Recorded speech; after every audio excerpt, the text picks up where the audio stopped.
Turbine guy coming back at you. Thanks for joining me today. I happen to be driving my super duper Chevy right now, and we are on our way to Freedom Fest in Rapid City, South Dakota. Kind of excited because of this channel here, me being the Turbine guy. We're getting in on media passes, which means we're going to have opportunities to interview all kinds of different people. And not only that, we're going to be going around to a bunch of these events and speakers and things. And I'll be showing you live what these people are saying. And kind of the biggest thing I'm excited for is this afternoon. I think around 4:30, 5 o'clock is when they start the welcome parade of a bunch of different 15 and 20 minute speakers in the main auditorium. And I'll be there to show you all that. And y'all can be a part of the action tonight for that whole deal. Now, a couple of things about Freedom Fest. It's been around 14 years. Canceled last year because of government oppression, in my opinion. But we'll skip that point for now. But we are here in Rapid City because they didn't want to reward Vegas last year. And I can't remember what the producer of Freedom Fest said, but he kind of said anti-liberty loving governor of Nevada. And so that's why we're here in South Dakota, which never did lock down. For what I heard lately, South Dakota's got, I think, the lowest COVID rate right now. I think I heard COVID death rate or something like that. So, I'm sure it's got to do with the spaces and the sun being summer and all this. But, it's a good place to be. It's a place full of freedom, and that's where we're going. So, I guess there's going to be about 3,000 people this year, which will be a record attendance. Normally there's not that many, so this is growing, and I guess what's going on in our country and the world is driving people to look at more options like Freedom Fest offers. And what I see Freedom Fest offering, because as I go through all the different potential speakers and all that, which, hey, by the way, folks, I may be a speaker next year. We'll have to see if that works out. But it's a real eclectic view of liberty and freedom, all the way from economics to political philosophies, just a whole spectrum in between. And I think some of these potential sessions, that I'm going to go over a couple right here in a minute, that I think we could go to today.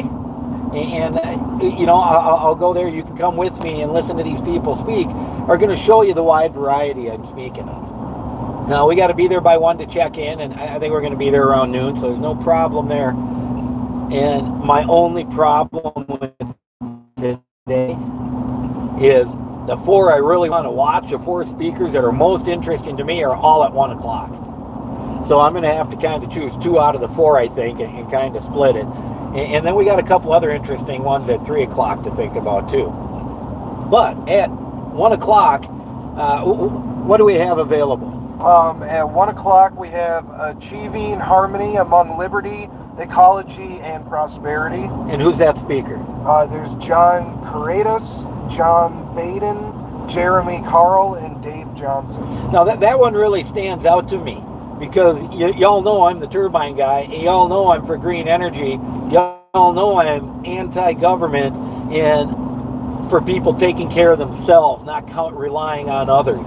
So having the harmony in the ecology and all of that sounds really interesting to me. I might just sit in on that one. So what's the next one we got? Low risk, high return investing in gold, silver, and battery metals. Metals. There you go. Precious metals, which are quite rare. Now, of course, if we can get up and harvest a couple of asteroids, it's not going to be such a big deal. But we're a little far away from that now. And that is the biggest thing that's holding back this renewable revolution, is how do you store all of this energy so while it's being produced, it'll be available later. And one great way to do it is batteries. But the metals are hard to get. The metals are expensive, and there aren't a huge quantity of things like lithium in our world. It's a finite quantity. Of course, they're always discovering more depending on where you're looking. And China's big on the heavy metals and things needed for this, but so is Australia. And so are other places, I bet, if we really learned how to look for them. You know, there are other ways to store energy too. You can compress air, you can elevate water and use gravity to your favor. There's a bunch of other things we can do, but right now the preferred method, especially for someone like me who all my power tools, my lawnmower, my chainsaw, my weed whip, everything, snowblower, I'm switching over to battery operated. So I don't have to worry about gas, oil, making a mess or doing any of that. I get all my kind of stuff clean from the sun. So that one sounds interesting to me. What's the next one? Civil disobedience, does it provide a net benefit to society debate? Yes. I don't even need to go to that one. And I know the answer. But you know what? Being a civil disobedient kind of personality, which I think I've proved time and again, you know, I'm not violent disobedient. I am civil disobedient. In a long line of activists in this country, you know, I'm not going to compare myself to Martin Luther King or to George Thoreau, but it's along the same idea that you activate and go out there yourself to look to improve things against government and not have to worry about the government getting in the way of all of it. Okay? And letting people empower themselves to get things done. Get government out of the way, empower us to accomplish our own goals. Because that's what I've been fighting for years. You know, I'm standing up for micro wind and green energy, the cleanest green energy there is out there when it comes to, I suppose you could go with micro hydro, be fairly clean, but not affecting the environment. No bird kills, no nothing. The micro wind turbine's 100% recyclable. So I'm activating for this stuff all the time and trying to get certain laws followed and rights, such as the right to pursue happiness, empowered into people so they can do these things for themselves and get government out of the way. So that's right up my alley too. And that one sounds really, really interesting, civil disobedience. Okay, and then the final one at 1 o'clock, Greg Auger, former FEMA National Disaster Guy. When first responders don't show up, will you be prepared? Yeah, well, the answer for most people would be no. So I can answer that one again right away. But that one's interesting too, because that's what I'm trying to push. You don't have to have enough to power your whole house. But everybody should have a battery bank to run their refrigerator or run their well pump or a few different things, so that when things hit, when natural disasters, who knows, when society collapses, we all have the opportunity to take care of ourselves to an extent, and we aren't reliant on all the government going to government places, and we can still take care of ourselves. And why do I think that's really important? Because that is a true way, not only do we protect ourselves, but we protect our country. Is everybody in our country, say, followed the Mormon type of philosophy of being prepared for a year's worth of issues, or maybe 2 years worth of issues, then we wouldn't have issues when things strike. We'd be ready to take care of ourselves. We can weather any storm until we get back on our feet and keep moving. So those are 4 real interesting ones. Precious metal, civil disobedience. What are the other 2? I moved on. You missed it? Yeah, okay. So I'm at the 3 o'clock. I'm going to have to pick 2 of those, and I'm going to be thinking about that long and hard. I'll choose when I get there, but go ahead and join me, and that's going to be a fun hour at 1 o'clock Mountain Time. 1 o'clock Mountain Time. Okay, so there isn't much that interested me at 2 o'clock, but 3 o'clock I had 2 or 3 that sounded pretty interesting, didn't I? Yeah, so how to survive and prosper with cryptocurrency during and after the dollar collapse. The mighty cryptocurrency.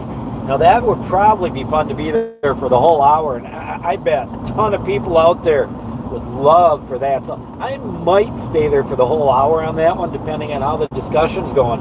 But that one really interests me, because at this point, the more you can learn about cryptocurrency, especially with how they just are printing money and printing money and printing money, you know, who knows what's going to happen? Well, that's not true. We know inflation's coming. Is it going to be hyperinflation? That's the question. And how do you protect yourselves? And one method is cryptocurrency. You know, it's volatile, sure, but so is everything else. I mean, the stock market isn't volatile. Well, that's not true. The price of the electricity isn't volatile. That just keeps going up. So anyways, cryptocurrency sounds really interesting to me at 3 o'clock Mountain Time. What other ones? The other one is Murray Rothbard on the U.S. Constitution, conceived in liberty or a conspiratorial coup. And I know Adam Kokesh is always talking about this one. Really? So what's Adam saying? Well, Adam definitely thinks it's a conspiratorial coup. So, well, he's got a definite point. Okay, it was a conspiracy because they got together behind closed doors. So I guess it meets that definition.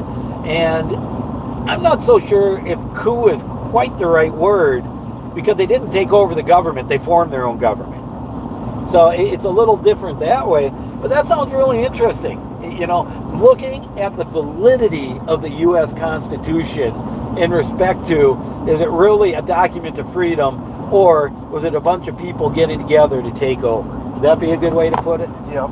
Yeah. Well, there you go, folks. That's where I'm headed, Rapid City. I'm down on the freeway now and on 90, doing almost 80, cruising right along and getting ready to go to Freedom Fest. So I'm going to check in. Once I get checked in, maybe 5-10 minutes before, or 15 before we head into somewhere, I'll have figured out where we're going. So check back with me somewhere around 12:45 to 12:50 Mountain Time, and we'll go from there. Turbine Guy, signing off.